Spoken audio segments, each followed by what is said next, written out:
સૌરાષ્ટ્રમાં મગફળીના પાકમાં ખૂબ મોટા પ્રમાણમાં નુકસાન થયું છે। આ પાક નુકસાન વચ્ચે હવે અમેરિકાના વેપારીઓ ગોંડલ માર્કેટિંગ યાર્ડ પહોંચ્યા છે, જ્યાં ગોંડલ માર્કેટિંગ યાર્ડ અને યુએસના પીનટ બોર્ડ વચ્ચે કરારો થયા છે। સૌથી મોટા માર્કેટિંગ યાર્ડમાં સ્થાન ધરાવતા ગોંડલ માર્કેટિંગ યાર્ડ અને અમેરિકન પીનટ બોર્ડ વચ્ચે મગફળીના બિયારણ અને ટેકનોલોજીના વિષયમાં આદાન પ્રદાન મામલે મહત્વના એમઓયુ થયા છે। ગોંડલ યાર્ડના પ્રમુખ અલ્પેશ ઢોલરિયાએ આ કરારથી ખેડૂતોને મહત્તમ ફાયદો થવાનો દાવો પણ કર્યો છે। નમસ્કાર, જમાવટ સાથે હું છું પાર્થ।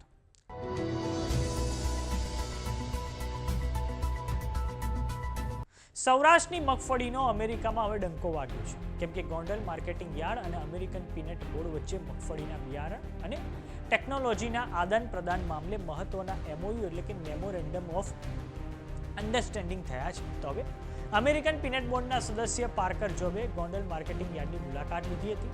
ગોંડલ માર્કેટિંગ યાર્ડના પ્રમુખ અલ્પેશ ઢોલરિયાનું કહેવું છે કે છેલ્લા 3 વર્ષથી અમેરિકન પીનટ બોર્ડ અને ગોંડલ માર્કેટિંગ યાર્ડ વચ્ચે વાર્તાલાપ ચાલી રહ્યો હતો। અમેરિકન પીનટ બોર્ડના સદસ્ય પાર્કર જોબે ગોંડલ માર્કેટિંગ યાર્ડના દલાલ મંડળના વેપારીઓ સાથે પણ સૌરાષ્ટ્રની મગફળીની અમેરિકામાં નિકાસ થાય તો ખેડૂતોને સારા ભાવ પણ મળી શકે છે। હવે આ સમગ્ર મામલે ગોંડલ માર્કેટિંગ યાર્ડના ચેરમેન અલ્પેશ ઢોલરિયાની પ્રતિક્રિયા સામે આવી છે। આવો સાંભળીએ તેમણે શું કહ્યું છે। આજે ગોંડલ માર્કેટિંગ યાર્ડ ખાતે શ્રી બોબ પાર્કરજી, તેઓ અમેરિકા નેશનલ પીનટ બોર્ડ અમેરિકાના પ્રેસિડેન્ટ અને સીઈઓ છે। તે મગફળીના સારા એવા સાયન્ટિસ્ટ છે। તેઓએ મગફળીના સુધારણા માટે અને અમેરિકાની અંદર ખેડૂતોને મગફળીથી વધારેનો વાવેતર થાય અને લોકો જાગૃત થાય અને મગફળીનો ઉપયોગ વધારે કરે એના માટે ખૂબ જ મોટી એક ઝુંબેશ ઉપાડી હતી। એમાં એમણે એમના કાર્યકાળ દરમિયાન મગફળીનું અમેરિકામાં 33% કરતાં પણ વધારે મગફળીનું ઉત્પાદન વધાર્યું અને એક વ્યક્તિ દીઠ 4 કિલો જેટલું લોક ઉપયોગ કરી શકે અને ખેડૂતોને વધારે ભાવ મળે એના માટે એણે લોકોને પણ એટલા જાગૃત કર્યા કે મગફળીનું તેલ છે એ હાર્ટ માટે સારામાં સારું તેલ ગણાય છે।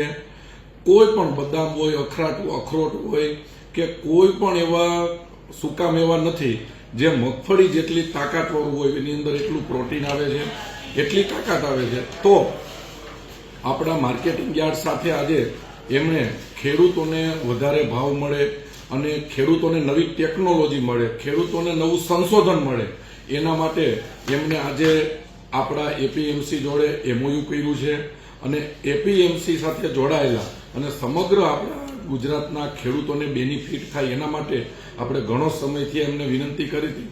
આજે આપણે એમનો આભાર પણ માની કે આજે એને આપણને સમય આપ્યો। આજે લગભગ 3 કલાક થયા સતત મિટિંગો ચાલી અને ગોંડલ માર્કેટિંગ યાર્ડના ખેડૂતો સાથે, વેપારીઓ સાથે એમણે મુલાકાત કરી અને અનેક વાત ઉપર આપણા પ્રશ્નોને એમને જવાબ પણ આપ્યા અને એમને એની ટેકનોલોજી અને ઉત્પાદન કેવી રીતે વધાર્યું એના માટે આપણી સાથે ખૂબ જ સારી રીતે વાત કરી। તો આજે એમણે આપણા મહેમાન થયા એ માટે કિશોરભાઈ છે, તુષારભાઈ છે, એમનો પણ આપણે ખૂબ ખૂબ આભાર માની કે આપણા ખેડૂતોની જાગૃતતા માટે, ખેડૂતો મગફળીમાં ખૂબ જ આગળ આવે ઉત્પાદન માટે અને ભાવ માટે, એના માટે જે એને મહેનત કરી છે એમનો પણ ખૂબ ખૂબ આભાર। અને અમેરિકાથી રૂબરૂ અહીંયા આવી અને આપણી સાથે એમઓયુ કર્યું એ માટે આપણે બોબ પાર્કરજીનો પણ ખૂબ ખૂબ આભાર માનીએ।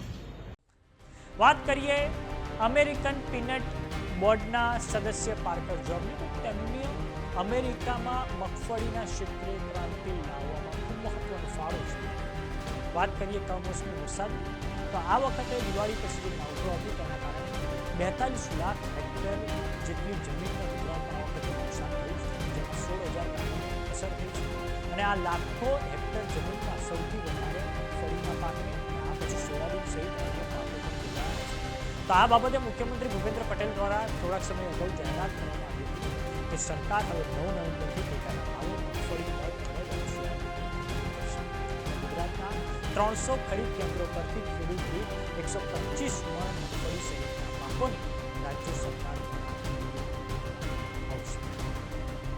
તો ગોંડલ માર્કેટિંગ યાર્ડ અને અમેરિકન પીનટ બોર્ડ વચ્ચેના આ એમઓયુને લઈને તમારું શું માનવું છે અમને કમેન્ટ બોક્સમાં લખીને જરૂર જણાવો. જો તમે અમને યુટ્યુબ પર જોઈ રહ્યા તો સબસ્ક્રાઇબ કરો. જો તમે અમને ઇન્સ્ટાગ્રામ અને ફેસબુક પર જોઈ રહ્યા તો ફોલો કરો. સાથે જ અમારી વોટ્સઅપ ચેનલ આવી ગઈ છે, જોઈન કરવાનું ના ભૂલતા. નમસ્કાર.